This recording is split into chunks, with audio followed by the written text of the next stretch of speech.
Les Alpes sont un espace partagé entre plusieurs pays, aujourd'hui aux avant-postes des effets du dérèglement climatique.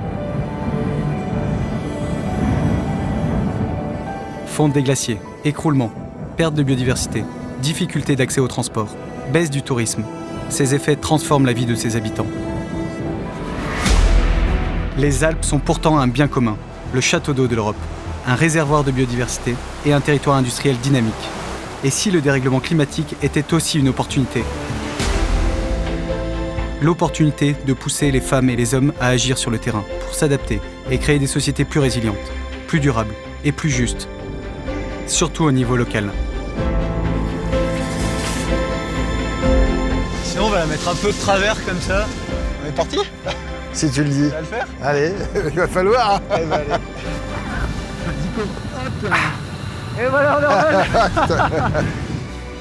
Ouais, c'est vraiment magnifique ce parc des Bauges là, il est incroyable. Ouais, alors vu d'en haut, ça donne plus envie encore de le préserver. Hein. Toi, qu'est-ce qui te pousse justement à préserver ce massif et les Alpes en général? Parce que c'est des territoires qui sont support de ressources naturelles, de biodiversité, de ressources économiques et qui sont soumis à des pressions de plus en plus fortes, hein, peut-être plus qu'ailleurs. Voilà, donc il faut leur prêter une attention particulière. Puis il y a des savoir-faire ancestraux qu'il faut garder ici. On a besoin de retrouver un peu de résilience alimentaire, d'autonomie alimentaire, donc on va rechercher à retrouver des productions locales plus fortes, éviter d'importer, voire même essayer d'exporter pour faire un peu d'économie, mais exporter localement, hein, autour des bassins urbanisés autour du massif. Il y a 500 000 habitants qui habitent autour, donc on peut produire un peu de nourriture pour eux.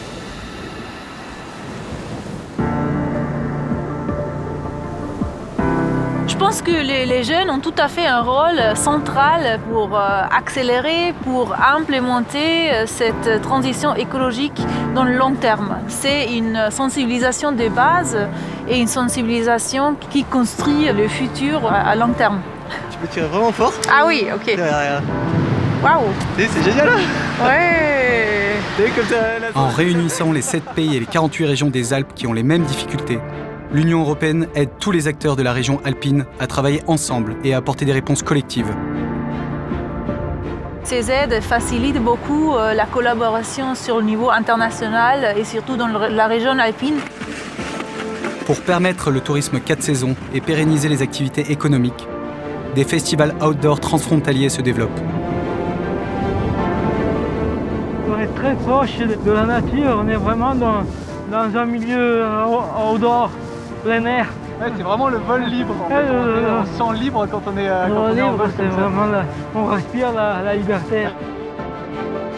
La nostra strategia è quella di diversificare, cercare di promuovere e di valorizzare e diversificare il più possibile il nostro patrimonio outdoor transfrontaliero che è veramente notevole.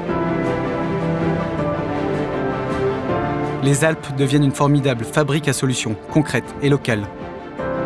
Grâce aux nombreux partenaires de la stratégie alpine, cette fabrique peut ensuite exporter son savoir-faire en matière d'écologie et de transition partout en Europe et traduire en actes le Green New Deal de la nouvelle Commission européenne. Allez! Alors ça, c'est moins habituel hein, comme développement territorial, mais bon, c'est très chouette.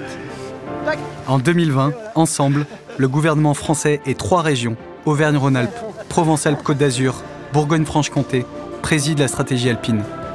La présidence française accélère la transition écologique de la région alpine.